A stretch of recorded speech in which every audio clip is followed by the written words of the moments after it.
Pontos, pontos, pontos, muitos pontos. Era assim que alguns artistas franceses pintavam nas últimas décadas do século XIX. O nome dessa técnica é pontilhismo. É uma técnica em que a imagem é definida por pequenas manchas ou pontos.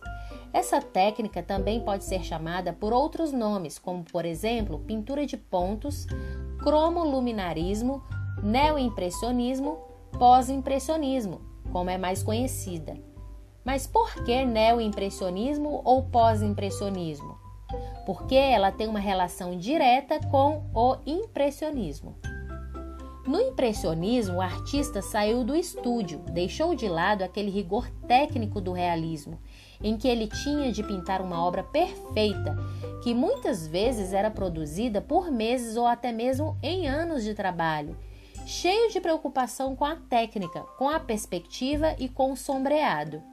Então, no impressionismo, o artista deixa tudo isso um pouco de lado, ele sai do estúdio, vai para o ar livre, vai entrar em contato com a natureza, vai captar os efeitos da luz solar. Então, ele precisa ser rápido, precisa captar o momento, precisa dar pinceladas ligeiras. E essa é uma das grandes características. Esse movimento livre das pinceladas, esse efeito da luz solar sobre as obras. Isso aconteceu no impressionismo. No pós-impressionismo, nós temos também essa característica de pequenas pinceladas, esse efeito da luz solar, muitas pinturas de natureza, mas ele se opõe ao impressionismo de certa forma, pois privilegia mais a técnica, tendo maior preocupação com o corte geométrico, com a pesquisa científica da cor, o estudo da cor, utilização de uma técnica mais apurada, uma preocupação maior com a ciência e com a técnica. Então, ele se parece com o impressionismo em alguns aspectos, mas ele também tem uma preocupação maior, ele privilegia mais a técnica, no caso, o pós-impressionismo. Os artistas pós-impressionistas ou do movimento do pontilhismo se inspiraram no trabalho do químico Michel Chevreul, que dizia que as cores deviam ser justapostas e não mescladas, deixando à retina a tarefa de reconstruir o tom desejado pelo pintor, combinando as diversas impressões registradas. Então, os artistas formavam novas tonalidades através do uso das cores primárias. Porém, as cores não eram misturadas na paleta, mas sim na própria tela. Se o artista queria uma tonalidade verde, por exemplo, ele misturava pontos de amarelo e azul. O espectador olhava de longe e tinha então a visão da cor verde.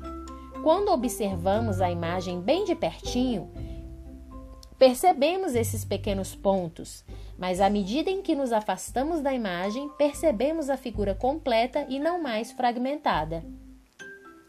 Um dos principais artistas desse movimento foi Georges Seurat.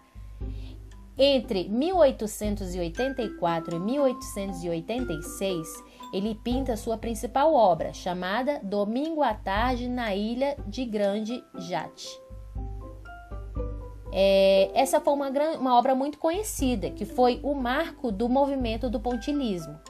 Outras obras de Seurat, como Banhistas em Asnières, de 1884, Torre Eiffel, 1889, e o Circo, 1891, ficaram muito famosas e marcaram também este movimento.